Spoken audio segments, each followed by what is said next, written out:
Good morning विद्यार्थियों। विद्यार्थियों कल पढ़ रहे थे रासायनिक अभिक्रियाओं के बारे में। हमने रासायनिक अभिक्रियाओं के इस पाठ के अंतर्गत संयोजन अभिक्रिया, विस्थापन अभिक्रिया, द्विविस्थापन अभिक्रिया, अपघटनीय अभिक्रियाओं के बारे में अध्ययन किया। उसके बाद हमने अध्ययन किया ऑक्सीकरण और अपचयन की परिभाषाओं के बारे में, यानी ऑक्सीकरण और अपचयन की 5 परिभाषाएं बताई गई थी। आई होप कि आप वो सीख चुके होंगे। उसके आगे वाले पार्ट में हम पढ़ाएंगे आपको उत्प्रेरकों के बारे में, लेकिन इस पार्ट में आज पढ़ेंगे हम रेडॉक्स अभिक्रिया के बारे में। विद्यार्थियों अभी तक हमने पढ़ा था ऑक्सीकरण और अपचयन की अर्ध अभिक्रियाएं, यानी एक अभिक्रिया में ऑक्सीकरण हो रहा था और एक अभिक्रिया में क्या हो रहा था, अपचयन हो रहा था। विद्यार्थियों आज हम पढ़ रहे हैं रेडॉक्स अभिक्रिया। और रेडॉक्स अभिक्रिया वे अभिक्रियाएं होती है जिनमें हम एक ही अभिक्रिया ले, उस अभिक्रिया में ही ऑक्सीकरण भी हो जाए और अपचयन भी हो जाए। अरे ऐसी अभिक्रिया साथ साथ चलती है तो उस अभिक्रिया को बोल देते हैं क्या हम, रेडॉक्स अभिक्रिया। तो देखिए और रेडॉक्स अभिक्रिया, रेडॉक्स अभिक्रिया को ही बोलते हैं उपापचय अभिक्रिया, उपापचय अभिक्रिया। तो विद्यार्थी ने अभी आपको बताया कि ऐसी अभिक्रियाएं जिनमें ऑक्सीकरण भी हो और अपचयन भी हो उन्हें क्या बोलते हैं, रेडॉक्स अभिक्रिया। जैसे कि हम एग्जांपल की तरफ सीखने की कोशिश करते हैं। हमारे पास है Fe2O3 + CO = Fe + CO2। हमारे पास कोई रिएक्शन दे रखी है, कोई रासायनिक अभिक्रिया दे रखी है और फिर पूछा जाए कि अभिक्रिया क्यों है। अरे अभिक्रिया इसलिए है क्योंकि इसमें अभिकारक है, उत्पाद है और तेल का चिन्ह है। और ऐसी अभिक्रिया क्या होती है, रासायनिक अभिक्रिया होती है। अब देखिए विद्यार्थियों, हम इस अभिक्रिया में देखने की कोशिश करते हैं कि यहाँ पर Fe2O3 है अभिकारकों में, लेकिन यहाँ पर क्या है, Fe है। Fe2O3 में Fe के साथ क्या है, ऑक्सीजन है, परंतु उत्पाद में Fe के साथ ऑक्सीजन नहीं है। और हमने पहली परिभाषा पढ़ी थी ऑक्सीकरण की कि ऐसी अभिक्रिया जिसमें ऑक्सीजन का योग होता है ऑक्सीकरण कहलाती है, और ऐसी अभिक्रिया जिसमें ऑक्सीजन का निष्कासन होता है अपचयन की अभिक्रिया कहलाती है। तो विद्यार्थी यहाँ पर देखने की कोशिश करिएगा कि यहाँ पर ऑक्सीजन साथ में थी फेरस के, लेकिन यहाँ पर ऑक्सीजन साथ में नहीं है। यानी यहाँ ये दिख रहा है कि यहाँ से ऑक्सीजन बाहर निकल रही है। भाई यहाँ पर तो ऑक्सीजन थी ना, लेकिन यहाँ पर ऑक्सीजन नहीं है। और जहाँ से ऑक्सीजन बाहर निकलती है वह अभिक्रिया कौन सी होती है बताओ, वह होती है कौन सी, अपचयन की अभिक्रिया। पहली परिभाषा थी कि ऐसी रासायनिक अभिक्रिया जिसमें किसी परमाणु में से, किसी तत्व में से ऑक्सीजन बाहर निकलता है अपचयन की अभिक्रिया कहलाती है। फिर बात करते हैं इसकी कि यहाँ पर CO है, कार्बन मोनोऑक्साइड। अभिकारकों में CO है, उत्पादों में क्या है, CO2 है। अभिकारकों में कार्बन के साथ एक ही ऑक्सीजन है, जबकि उत्पादों में कार्बन के साथ कितने ऑक्सीजन है, 2 ऑक्सीजन।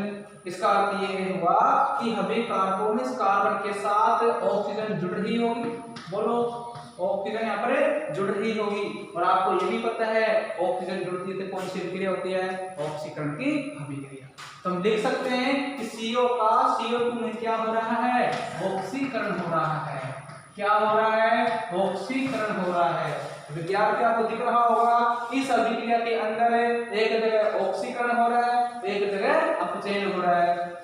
तो ऐसी अभिक्रियाएं जिनमें ऑक्सीकरण भी हो और अपचयन भी हो उन्हें क्या बोलते हैं, रेडॉक्स अभिक्रिया।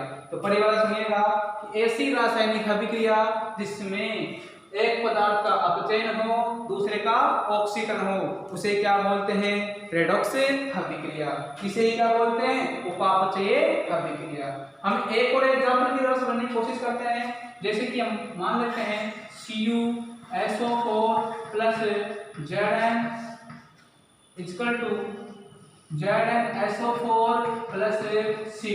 आपसे कह दिया है उपयुक्त अभिक्रिया में ऑक्सीकरण और अपचयन को पहचानिए कि इस अभिक्रिया में किस पदार्थ का ऑक्सीकरण हो रहा है, किस पदार्थ का अपचयन हो रहा है। हम समझने की कोशिश करते हैं। यहाँ पर देखिएगा कॉपर सल्फेट। आपको पता है कॉपर सल्फेट क्या होता है, एक जलीय विलीन होता है। मैंने आपको कल ही बताया था कि किसी भी पदार्थ को पानी में घोल देते हैं तो उसका क्या बन जाता है, वो विलीन बन जाता है। तो कॉपर का ठोस होता है, सल्फेट क्या होता है, पदार्थ तो कॉपर सल्फेट क्या बन गया यहाँ पर एक जलीय विलयन बन गया है, और जलीय विलयन को हम Aq से व्यक्त करते कि नहीं करते, Aq। और आपको ये भी पता है जहां जलीय विलयन बढ़ जाता है वह अपने अपने आयनों में टूट जाता है। मैं लिख सकता हूं यहाँ पर Cu2+ SO4 2-। जिंक, कल बताया गया था कि जिंक के पास कोई सा कुछ भी नहीं है, ना जीरो है, ना प्लस है, ना माइनस है, मतलब कुछ भी नहीं होता, हम जीरो मानते हैं, जीरो मान लेते हैं। जिंक सल्फेट, फिर देखिए जिंक सल्फेट क्या है, जलीय विलयन है, और जलीय विलयन के लिए Aq से व्यक्त करते हैं, और मैंने बताया कल ही कि जलीय विलयन के लिए क्या होता है, अपने अपने आयनों में टूट जाता है, SO4 2-। कॉपर के साथ में प्लस है ना माइनस है, अगर प्लस और माइनस दोनों ही नहीं होते उसके पास जीरो आवेश होता है। तो कल हम पढ़ रहे थे ऑक्सीकरण अपचयन की 5वीं परिभाषा, उसमें मैंने आपको बताया था कि कोई तत्व है X से यहां से इलेक्ट्रॉन बाहर निकाल दे तो क्या आता है, इसके ऊपर प्लस आता है। आपसे कहा कि कोई तत्व X से इलेक्ट्रॉन जुड़ जाता है तो क्या हो जाता है बताओ, X से माइनस। बात यहां पर कर लेते हैं, भाई कॉपर 2+ यानी CuSO4, इस CuSO4 के अंदर कॉपर किस अवस्था में है, कॉपर 2+, Cu2+, इसका अर्थ यह हुआ कि Cu2+ अवस्था में है, और Cu2+ अवस्था का अर्थ यह हुआ कि यहाँ पर 2 इलेक्ट्रॉन की कमी है।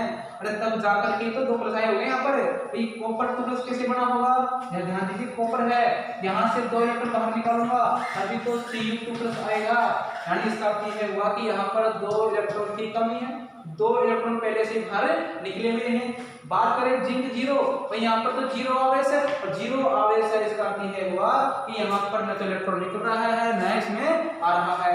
बात करें जिंक सल्फेट, फिर देखिए Zn क्या है, Zn2+ है, Zn2+ का अर्थ क्या हुआ, यहाँ पर 2 इलेक्ट्रॉन की कमी है। तो जिस प्रकार से मैंने कॉपर 2+ दिखा दिया ना, उसी प्रकार से Zn2+ कैसे बना होगा, देखिए बोर्ड पर जिंक में से 2 इलेक्ट्रॉन निकले होंगे तब जाकर के Zn2+ प्राप्त हुआ होगा, यानी यहाँ से 2 इलेक्ट्रॉन की कमी होने के बाद क्या बन रहा है, Zn2+ है। अब देखो बोर्ड पर एक मिनट, जब यहाँ पर Cu2+ है और यहाँ पर Cu है, हम बात करते हैं यहाँ से लेकर के इस अभिक्रिया की बात कर लेते हैं।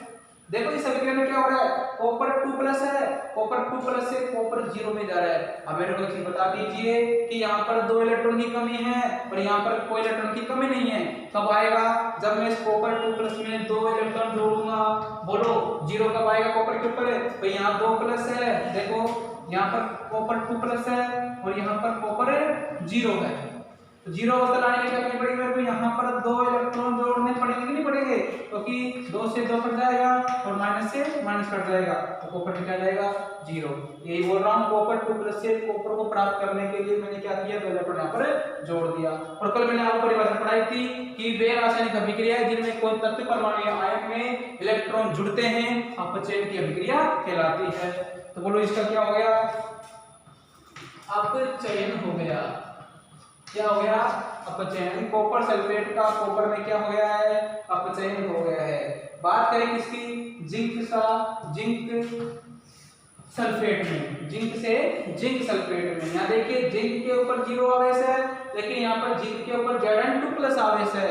Zn2+ आवेश कब पहुंचेगा, जब पहुंचेगा जब यहाँ से 2 इलेक्ट्रॉन बाहर निकलेंगे, और निकलेंगे, यानी यहाँ से मैं 2 इलेक्ट्रॉन बाहर निकालूंगा ना, तब जाकर के Zn2+ प्राप्त होगा। और आपको ये पता है अभिक्रिया से कि ऐसी अभिक्रिया जिनमें इलेक्ट्रॉन आगे जाते हैं क्या होती है, ऑक्सीकरण की अभिक्रिया। तो जिंक का Zn2+ में क्या हो जाएगा, ऑक्सीकरण हो जाएगा।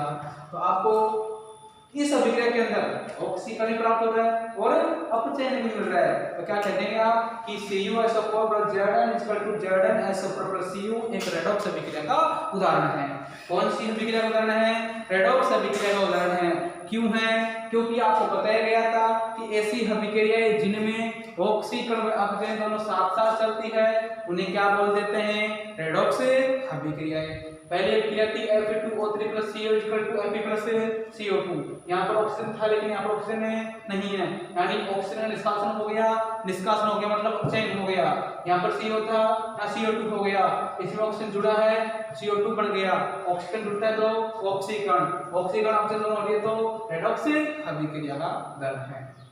यहाँ पर CuSO4 plus Zn equal to ZnSO4 plus Cu। यहाँ CuSO4 से Cu2 प्लस था, यहाँ पर Cu है यानी प्लस 2 इलेक्ट्रॉन, यानी पहले इलेक्ट्रॉन की कमी, इलेक्ट्रॉन जोड़ूंगा तब जाके 0 आएगा, तो इलेक्ट्रॉन जोड़ने पर अपचयन। यहाँ पर जिंक 0 है, ZnSO4 2 प्लस आ रहा है, यानी यहाँ पर इलेक्ट्रॉन कमी हो रही है, इलेक्ट्रॉन कमी हो रही है मतलब क्या हो गया इसका ऑक्सीकरण हो गया। इस शब्द हम देखने से पता चल रहा है कि ऑक्सीकरण भी हो रहा है और अपचयन भी हो रहा है। ऐसी अभिक्रिया क्या कहलाती है? रेडॉक्स अभिक्रिया। कौन सी? रेडॉक्स अभिक्रिया। आई होप कि आप समझ चुके होंगे। फिर हम बात कर लेते हैं, एक अभिक्रिया होती है तीव्र अभिक्रिया और एक होती है कौन सी? मंद अभिक्रिया। तीव्र अभिक्रिया का अर्थ यह होता है कि ऐसी अभिक्रिया जो तेजी से संपन्न हो जाए। तीव्र नाम से तो हमें पता, तीव्र अभिक्रिया मतलब है ऐसी अभिक्रिया जो तेजी से ही संपन्न हो जाए, तीव्र अभिक्रिया कहलाती है। और ऐसी अभिक्रिया जो बहुत धीरे धीरे संपन्न हो, टाइम लगे यानी संपन्न होने में दिन लग जाए, घंटे लग जाए या फिर साल लग जाए, उसे कौन सी प्रक्रिया बोलते हैं? मंद अभिक्रिया। यानी तीव्र व मंद अभिक्रिया। देखो कौन सी प्रक्रिया है, आपसे कहा जाए HCl plus NaOH equal to NaCl plus H2O। ये कौन सी अभिक्रिया का उदाहरण है? देखो एक अम्ल है, परवल अम्ल, परवल क्षार है, देखिए लवण और जल बनता है। ध्यान रखना दोस्तों कि यहाँ पर एक परवल अम्ल परवल क्षार के मध्य जो अभिक्रिया होती है ना, उसे हम उदासीन अभिक्रिया तो कहते हैं, परंतु एक तीव्र अभिक्रिया का उदाहरण है। तीव्र अभिक्रिया का क्यों है? क्योंकि यह अभिक्रिया बहुत तेजी से संपन्न होने लगती है, यानी अभिकारकों को मिलाते ही, अम्ल को क्षार में मिलाते ही क्या बन जाते हैं? लवण और जल। और यह अभिक्रिया लगभग 10 की घात माइनस के 10 सेकंड में ही संपन्न हो जाती है। यानी कितना कम समय लग रहा है? 1 सेकंड से भी बहुत कम समय लग रहा है, मतलब तेजी से संपन्न होने लग जाएगी। तो यह अभिक्रिया किस अभिक्रिया का उदाहरण है? बताओ। तीव्र अभिक्रिया का उदाहरण है। बात करें आपसे प्रकाश संश्लेषण की अभिक्रिया, जो पेड़ पौधे भोजन बनाते हैं, उस भोजन बनाने में टाइम लगता है क्या? नहीं, यानी वहां पर भी बहुत कम समय लगता है। तो बताओ प्रकाश संश्लेषण की अभिक्रिया कौन सी अभिक्रिया का उदाहरण है? एक तीव्र अभिक्रिया का उदाहरण है। फिर बात करते हैं किसकी? हमें मंद अभिक्रिया की। मंद अभिक्रिया ऐसी अभिक्रिया या ऐसी रासायनिक अभिक्रिया जिसको संपन्न होने में बहुत ज्यादा समय लगे, यानी दिन लग जाए, घंटे लग जाए, रात लग जाए, साल लग जाए, अरबों साल लग जाए, इसे बोलते हैं कौन सी अभिक्रिया? मंद अभिक्रिया।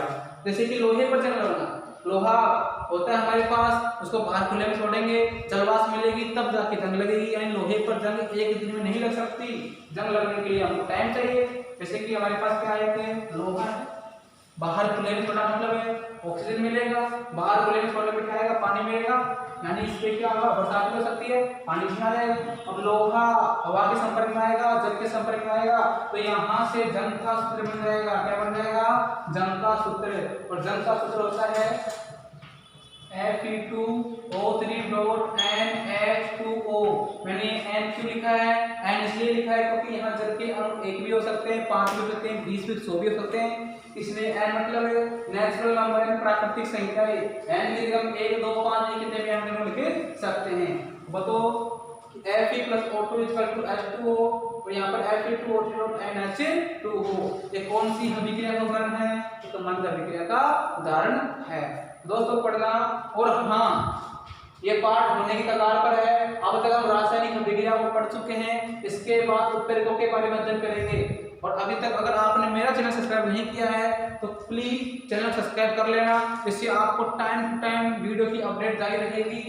थैंक यू दोस्तों, धन्यवाद, लव यू।